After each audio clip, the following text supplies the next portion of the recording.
Sabay-sabay natin alamin ang mga kaganapan na nangyayari sa ating bansa.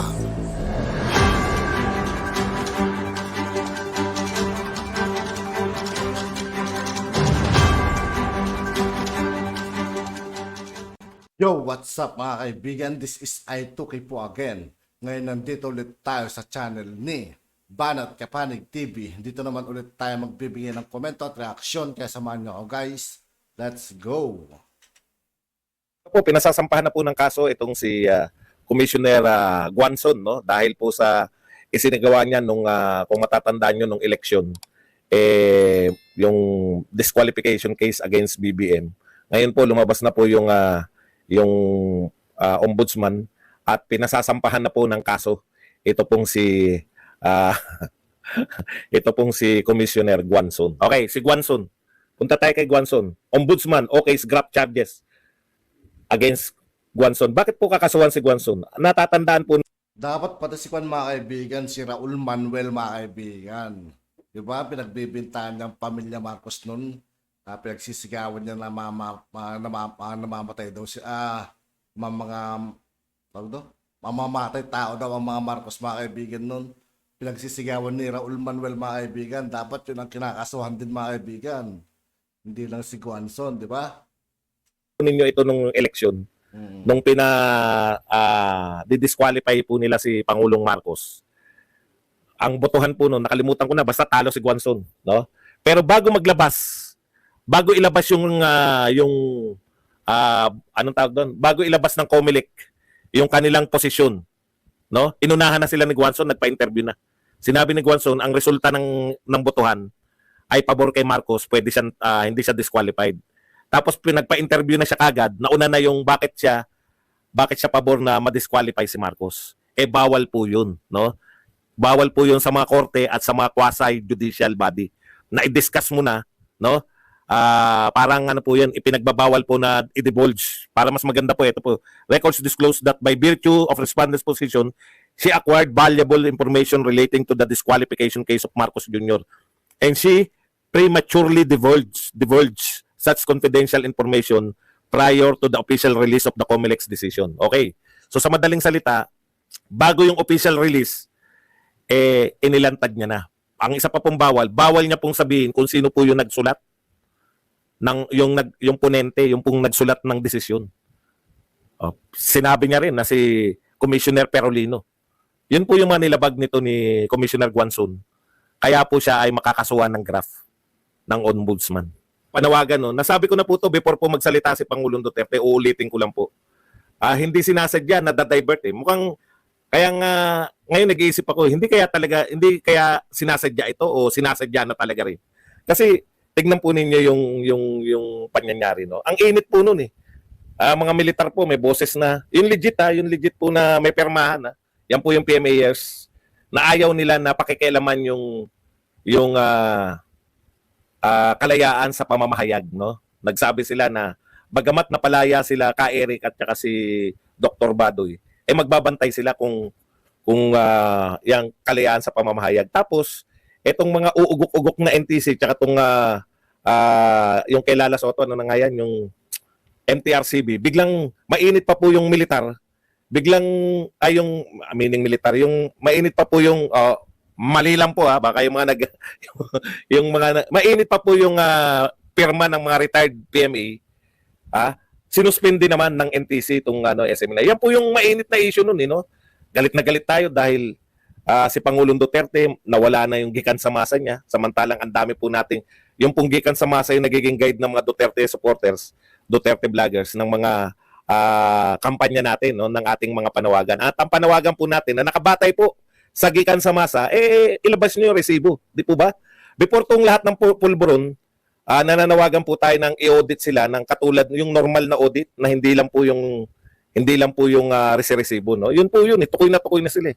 Tapos biglang nung naglabas na po nitong pulburon issue, nakikita niyo po yung ngayon lahat na pinag-usapan pulburon. Hindi po nila maatake ng mga pro BBM vloggers at supporters. Hindi po nila maatake, no? Yung legitimate na panawagan na paano nyo ginastos? Kayo sa House of Representatives, paano nyo ginastos yung inyong budget, no? Tapos sumunod pa yung travel expense, etc., etc. Yan po yung mga legit na issue before pinalabas tong pulburon. Kaya nung naglabas po tong pulburon, lahat na ngayon pinag-uusapan na pulburon. Wala na nga, before po nitong pulburon, ang tanong po ng mga viewers natin, Boss Baz, kailan ang susunod na rally? Baka makasama na kami, di ba? Rally po yun, hindi po para manawagan na bumaba sa pwesto. Wala pong ganun. Rally po yun ang pagpapakita ng support. Pagpapakita ng support sa mga Duterte. Yun po yun eh. Kahit po yung mga speeches, pakinggan niyo po. Sabay nung nilabas tong pulburon, pulburon na ngayon ang pinag-uusapan. Pati po yung mga Duterte supporters, siyempre may pulburon pala yan. Pag nilabas yan, tapos na ang boxing. Umasa na lahat sa pulburon. Kailan lalabas, aabangan yung video. Pag lumabas yan, tigwak na yung nakaupo sa Malacanang. Biglang dun yung napunta eh. Tapos andali na pong banata ng mga Marcos vloggers. Kasi, ilabas nyo na yung pulburon, ilabas nyo na. Alam niyo po, matagal na ako sa subaybay sa politika. Diversion po yung mga ganyan. Real talk po. Dinadivert po nila mula sa mga legitimate na issue. Nagkakaroon po ng diversion. Ito na lang pag-usapan natin. Tama naman. Hindi naman talaga pinag-usapan. Wala na po nag-usap doon tungkol sa budget na legit. Wala na po nag-usap tungkol doon sa manifesto. Yung non-support. Ngayon ko lang narinig pati yung civilian. Kasi ang civilian, ang alam kong panawagan, rally lang. Okay. So, sa tingin ko, teka muna, parang at nag-warning na tayo dyan, di ba? Sabi, kahit hindi pa po nagpapayag si Pangulong Duterte, parang nalilihis tayo sa legit. At saka andaling banatan. Alam niyo yun, andaling banatan. Totoo naman eh. Totoo naman madaling banatan yung pulburon eh. Kita nyo, anong sila, di ba? Biglang naghahanuan. Pare-pareho banat ng mga Marcos Blahang biglang. Asaya na kayo, naghahang tayo. Okay. Si BP Sara ka, puta, pinagtatawanan lang yung issue ng pulburon eh. Ganun talaga. Tapos sakaya na sila dyan. Lahat na ngayon, meron na silang pambanat na issue, destabilization. Tsaka wala naman pong pinagbabatayan. Hindi naman po yan natin naririnig sa mga Duterte. Wala pong panawagan na let Sara lead. Wala pong panawagan na palitan na. Ang pinag-uusapan po natin, ito, babalik ko lang sa inyo, bago yung pulburon tsaka yung mga destab na yan. Ang pinag-uusapan po natin, putya kayo nakilala, ipanalo natin 2025. Ang pinag-uusapan po natin, tignan natin sino yung makakalaban ni BP Sara sa 2028. Ang pinag-uusapan po natin yung inip na tayo. 1 taon pa lang mahigit, nakakainip. Di po ba? Okay, hindi po tayo nagbabago na biglang kabati na natin. Hindi po. Nariyan po yung mga legitimate nating mga hinaing. Bakit ninyo siniraan si Sara Duterte, pinasama ninyo yung confidential fund, tapos hinihingi ninyo na mag-audit ang COA sa confidential fund. Ayan na po yung COA. Naglabas na po ng year-ender nila tungkol dyan. Wala po nakita ang COA na anomalya. Meron po ba nagbalita na press? Yung pong pagpapasama ninyo kay Sara Duterte, pwede na lang patahimikan na lang o tahimik na lang tayong lahat. Wala na lang kikibo. Parang wala lang nangyari. Kutya may panahon, eto lang taon na to. Diyan bumaba yung rating ni Sara Duterte. Araw-araw yan. Confidential fund. Anong sabi natin? Anong katiwalian sa confidential fund? Ginastos ng 11 days. Pinasama lang nila. Ginastos ng 11 days. Naku, ginastos ng 11 days. May nakita po ba ang COA? Naglabas na po ng report ang COA. May nakita po ba nakatiwalian sa confidential fund? Wala. Pero lahat ng yan, wala po yan. Natabunan na yan lahat. Pulburo. Ilabas yung pulburo. Minsan, dapat matalas din tayo, no?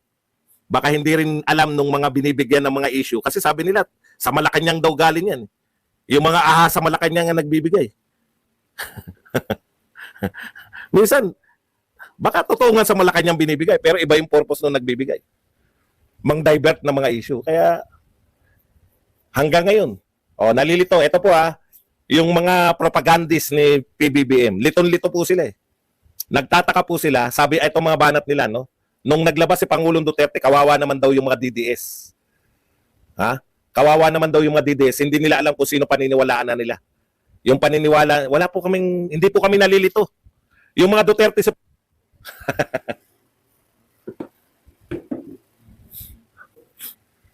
Okay. Balik po tayo sa issue. No?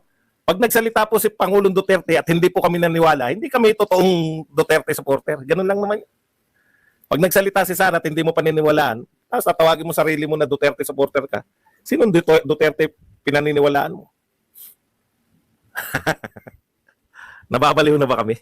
Kayo po yung nalilito, no? Nalilito kayo, tutukuyin ka na, nalilito kayo, ang akala ninyo si Maharlika ay si Duterte. Kami po, malinaw po sa amin yun, ha? Malinaw po sa amin yun na mayroon pong, nariyan po si Pangulong Duterte, si Sara Duterte, iba po ang pangalang Maharlika, iba po si Maharlika sa Duterte. Okay. Wag po kayo makialam sa internet. Minsan lang po yan, matagal na po tayo. Matagal na po tayo nagba-vlogs, ngayon lang po tayo. Baka nagloko-loko lang na konti.